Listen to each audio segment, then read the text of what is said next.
napakagandang balita. Ito yung naging hatol ng Supreme Court. Void ang impeachment na kanilang isinabmit. So, ang mangyayari guys ngayon, ito talaga ang unang sumagi sa isip ko nung nabasa ko yung mga naglilipana ng mga balita ngayon. Ngiting tagumpay, syempre. Dahil sino ba ang gustong magkagulo? Sino ba yung gustong magkawatak-watak? Kundi yung mga trolls na galit sa mga pamilyang Duterte at nagsalita na rin ang Malacanang na igalang ang naging desisyon ng kataas-taasang hukuman ay kampante na ang mga Duterte supporters. At yung mga iba namang mga ayaw sa mga Duterte, syempre galit.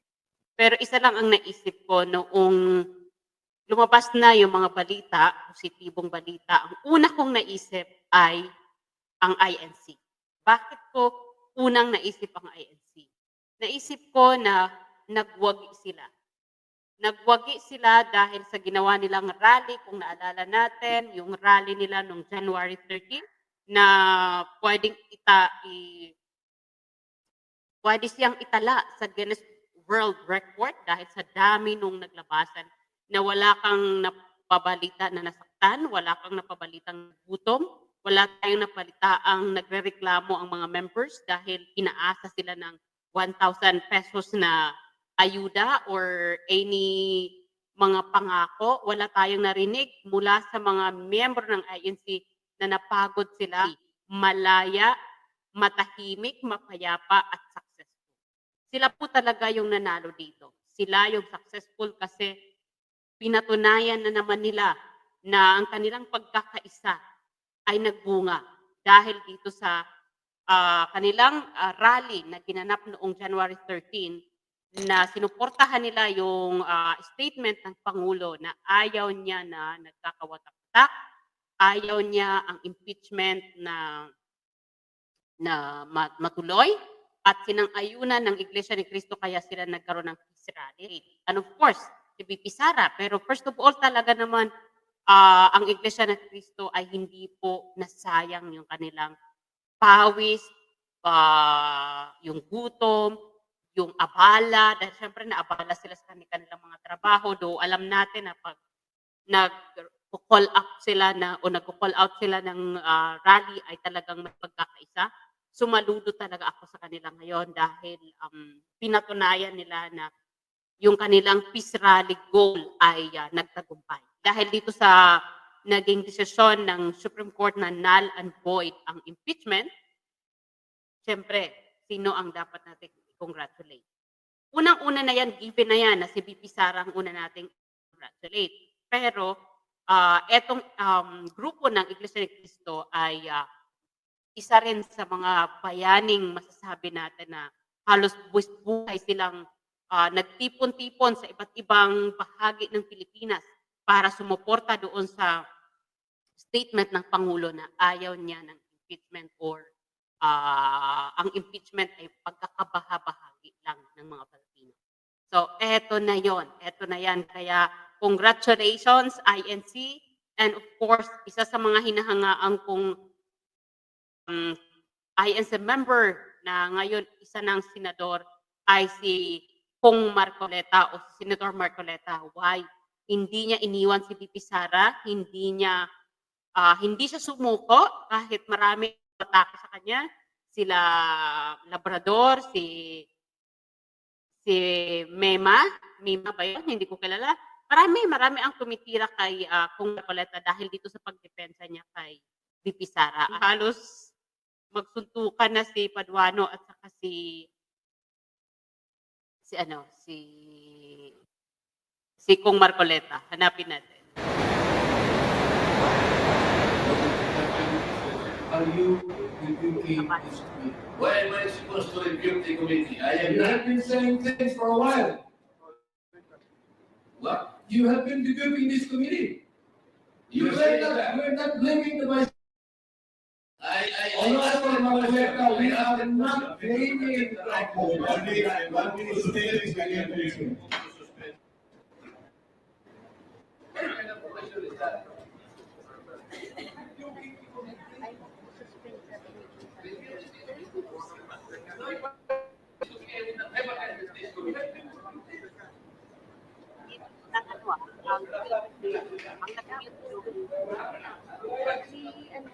Wala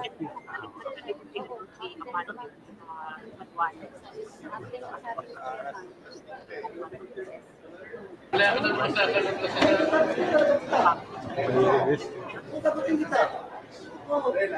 lagi ka naman gumaganyan. Anong ina-adopt legislation na pinag-usapan? Sino nag-establish? Wala nga prior determination.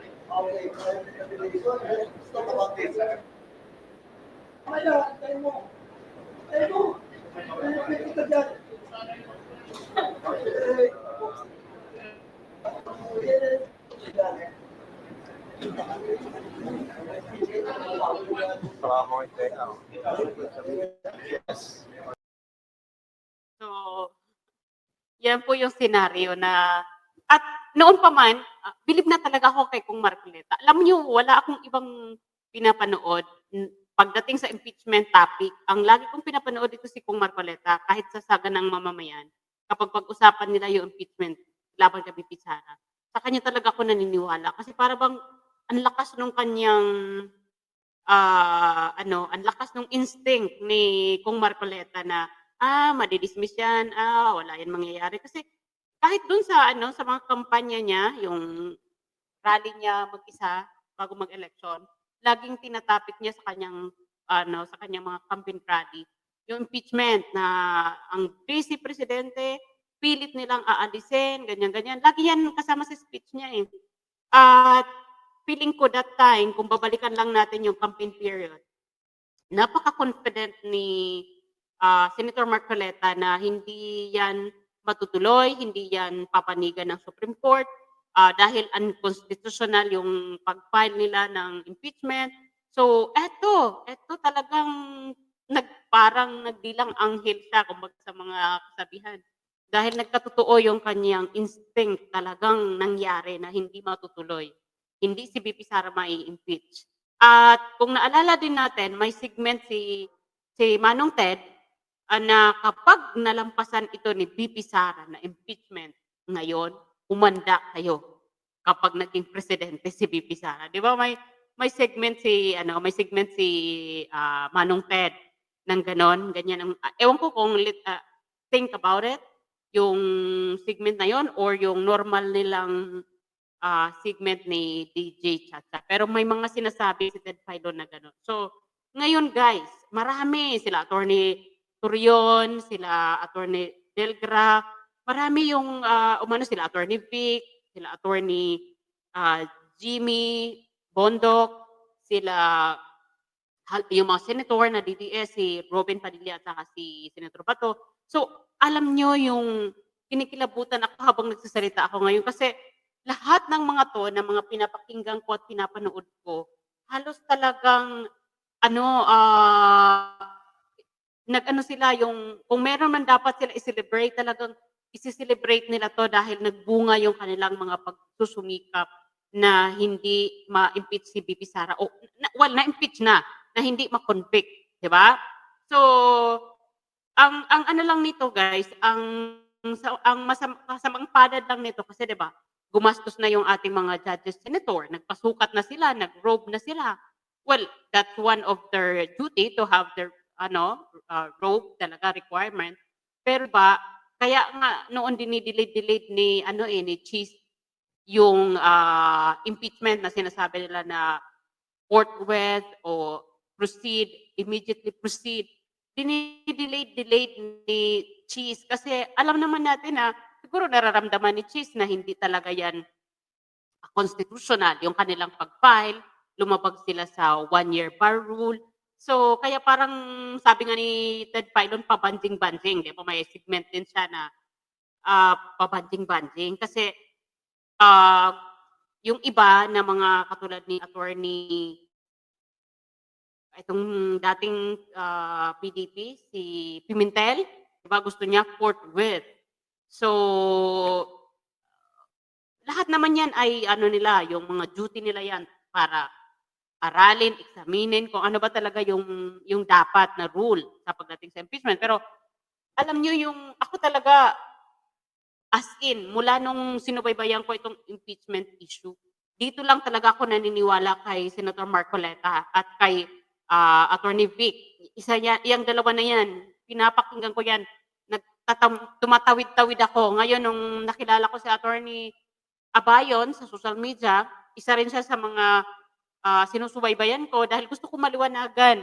At isa pa kung dapat i-congratulate si Attorney Toto Kausing, yung na-disbar. Kasi isa rin siya sa, kumbaga, hinulaan. Well, not hula because alam natin na knowledgeable person tong mga to. Nagtagumpay sila. Itong mga sinabi na yan ni Toto Kausing na hindi yan, mababasura yan, hindi yan matutuloy, ganyan. So, tagumpay din yung mga taong ito na mga binanggit ko na mga sinubaybayan ko na ano na nila, na foresee yung kanilang nakikita dito sa issue ng impeachment. Kaya, congratulations kay BP Sara. Congratulations for filing this yung petition na ipanal and void ang impeachment laban sa iyo kasi ramdam niya na nasa tamang paggastos at napatunayan niya ng COA na 'di ba nag-speech na rin yung ating yung OBP person na siya assessment ng COA ay nagastos ng OBP ang confidential fund ng maayos. Kaya congratulations at iiyak ngayon ang mga taga-Congress syempre dahil napahiya sila kaya hindi nila matanggap. Kaya nakita nyo ngayon ang daming mga naglalabasan na mga statement nila na lalo na yung di ba, meron dyan si Percy ba yun? Yung sabi nila ng ngumingiwi, hindi ko kilala yun eh. Si Percy Bal yata. Marami yan, si De Lima, marami yan, si Senator Risa. So all of them are, of course, hindi sila magiging happy sa result. Pero for us na naniniwala na ang OBP ay gumastos ng confidential fund na naaayon sa rules ng COA. So, yun po yung ipagbunyi natin. Huwag naman na puro na lang, akala kasi ng mga kalaban ng mga Duterte, puro pabor sa kanila like PRRD kidnapping, yung pag-kidnap kay PRRD.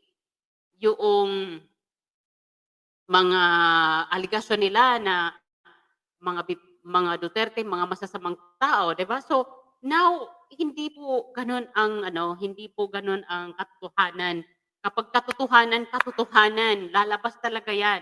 O tingnan natin ngayon, humaharap ang President ng Pilipinas, yung previous President ng Pilipinas humaharap ng kaso, nagsasuffer sa detention alone pero wala pang kaso. Naghahagilap pa sila ng ebidensya. So, this time na nanalo itong kampo ng Vice President, so siguro naman yung mga sumang-ayon sa Office of the Vice President, instead na umiyak kayo, magkaisa na lang dahil para naman to sa bayan, hindi po para sa inyong mga bulsa at mga interes. So, again, congratulations at nabawasan si BP Sara ng tinik dahil siyempre, tinik niya ito at tinik pa rin niya yung kanyang tatay na nandun pa rin sa Hague ngayon. Napakabait ng Diyos dahil hindi naman niya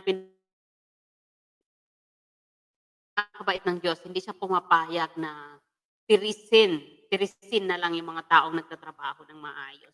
Thank you. And I'll see you again on babay na at ewan ko guys, nakakatamad. Alam niyo, gusto ko mag-live pero hindi ko talaga maintindihan yung aming connection. Maraming salamat sa inyo at nagtsatsaga kayo kahit baka-blurry, glitchy yung ating mga vlog kasi mahina po talaga ang aking connection. So thank you for watching. Bye!